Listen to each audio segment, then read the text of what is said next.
My pleasure to continue the tradition that we've adopted over the last several months to welcome to our state first-in-the-nation candidates.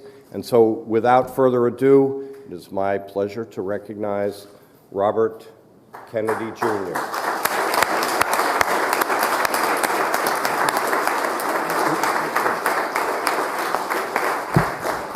Thank you, Speaker Packard. And I want to also send greetings to Lou Alessandro, and I'm grateful for this opportunity to speak to the New Hampshire State Senate. My family has a long history and deep history in this state, going back to my great-grandparents, Honey Fitz and Patrick Kennedy. My grandfather, Joseph Kennedy, spent his summer camps at Lake Winoke up in Wolfsboro. I grew up camping and hiking every summer and every winter in New Hampshire, hiking the presidential range. I talked with Speaker Packard and saw his beautiful photographs of some of those peaks. I told him that I'd spent many nights on Mount Washington in the huts in the middle of the winter skiing Tuckerman's Ravine. I hiked in the summer times the presidentials, but also Osceola, Tri-Pyramid, Mount Carrigan, Mount Flume, and many, many others. My brothers cut trails for their summer job at Waterville Valley, and I'm very proud that Tommy Corcoran named the steepest slope at Waterville after my father, who loved to ski there as well. I'm here because I am going to participate in this primary in this state. I oppose the DNC's decision to evict New Hampshire from the first-in-nation status, which is so important, I think, to our country. It is more than a tradition. New Hampshire plays a critical role in vetting candidates for the rest of the country. In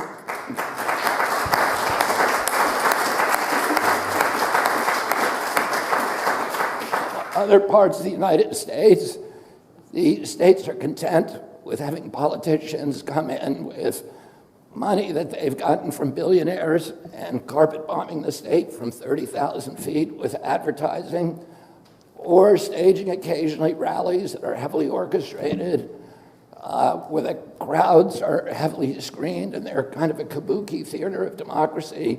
But here, politicians get real democracy.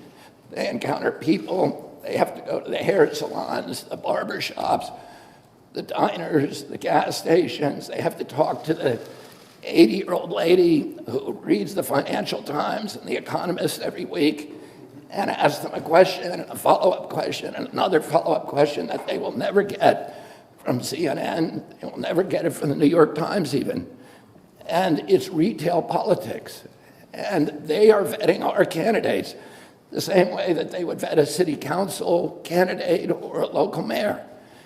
And they do it for the rest of the country. And the other thing that's very important about New Hampshire is that 42% of the people in this state are registered independents. It's the highest of any state. And the importance of that right now is that those are people who are critical thinkers, they're independent thinkers, and they're able to step outside of that fixed, paralyzing iceberg of partisanship that has our country at each other's throats. They're able to look at candidates without the ideology blocking their vision and really judge the candidates on what they say and be open to new ideas that are not locked in that ideological razor grip. Right now, it's particularly important at New Hampshire that we have a real democracy and a democratic election in New Hampshire.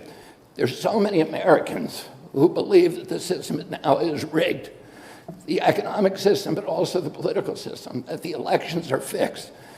New Hampshire has the gold standard for political elections. People don't question the results. And we ought to be, the Democratic Party particularly, ought to be making this election a template for democracy to our country and to the rest of the world.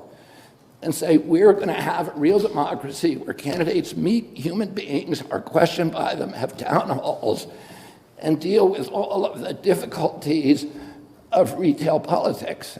And we need to show the American people that is particularly important at this time for another reason. And I believe that the motto of the granite state, live free and die, is not just a motto. The many people in New Hampshire take that personally. They have a fierce pride in liberty. Over 500 New Hampshire men died in the American Revolution to give us our freedoms, to give us our rights, along with 25,000 elsewhere in our country. And today, those rights are under attack like never before in our history. In the last 3 years, there's been an all-out assault on the Bill of Rights. We now have, for the first time, the government participating in censorship of political dissent, of people who are criticizing federal policies. We saw churches closed. We saw freedom of worship threatened. Every church in this country was closed for a year without any scientific citation, without any democratic process, no notice and comment, public hearings. All of that was just abolished. And bureaucrats just decided to close all the churches. And they went after freedom of assembly.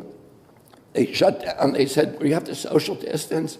We have to lock ourselves in our house. They went after the Fifth Amendment rights to property rights.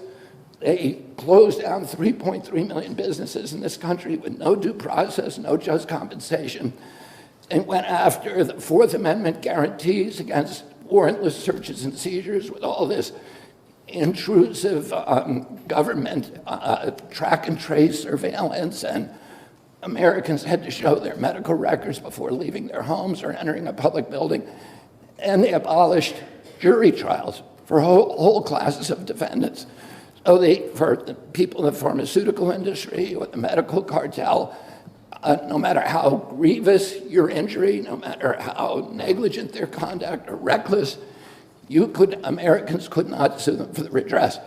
The Seventh Amendment is very simple. It says, no American shall be deprived of the right of a jury before a trial of their peers in cases or controversies exceeding $25. There is no pandemic exception. And the framers knew all about pandemics and epidemics. There was two epidemics during the Revolutionary War, a malaria epidemic that decimated the armies of Virginia, a smallpox epidemic that affected New Hampshire at the very time when Benedict Arnold's armies conquered Montreal, and they had to withdraw from Montreal because their troop strength was so low because of smallpox. Otherwise, today, Canada would be part of the United States. The framers knew that. They also, between the end of the Revolution and the ratification of the Bill of Rights, there were epidemics in every city in this country, smallpox epidemics, cholera epidemics, yellow fever epidemics that killed tens of thousands of people, including many of the family members of the framers. And yet they did not put an epidemic exception in the United States Constitution. They wrote that document for hard times, not for easy times. During the Civil War, when the Confederate government was sending agents provocateur to every American city, northern city, to drum up draft riots, Abraham Lincoln tried to arrest the Confederates when they came in. They knew who they were. And he suspended habeas corpus. And the Chief Justice of the Supreme Court, Roger Taney, said you can't do it. Even if the life of the nation is at stake, you cannot do it. In the Civil War, there were 659,000 people who died. It's the equivalent of 7,200,000 today, much worse than the pandemic. And yet the Supreme Court said you cannot suspend the Constitution no matter what. It's more important than anything. And today, now, we have all these new surveillance technologies. We have digital currencies, AI technology, which is frightening, GPS technologies, 400,000 low-level satellites that are going to look at every square inch of the Earth every day. It has been the ambition of every totalitarian regime in history to control every aspect of human behavior. They've never been able to do it, but they can do it now.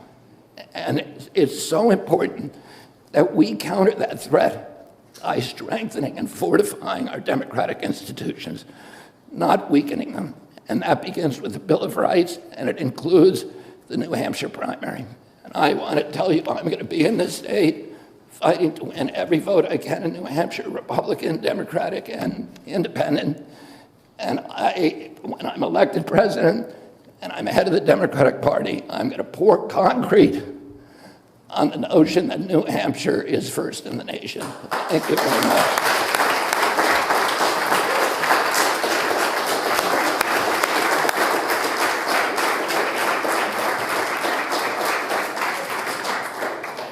So our tradition has been, Mr. Kennedy, that all of the candidates that come here get to sign this license plate, and as a fellow outdoor enthusiast, I think you need to sign somewhere near the old man of the mountain.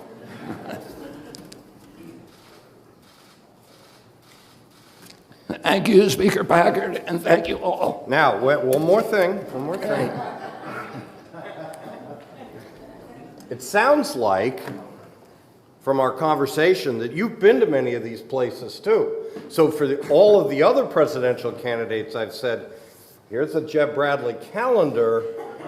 This is your homework assignment. But I think you've probably done a lot of that homework. Yes, I have. So Mr. Kennedy actually has kayaked rafted the Middle Falls of the Salmon, which my kids are actual guides, and they've done that too. And some of the pictures I've seen are hellacious. So we've enjoyed many of the beautiful spots in America.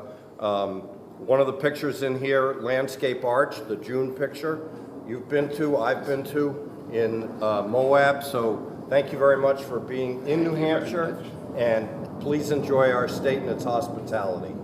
Thank you, Speaker. Thank you all. They want a picture.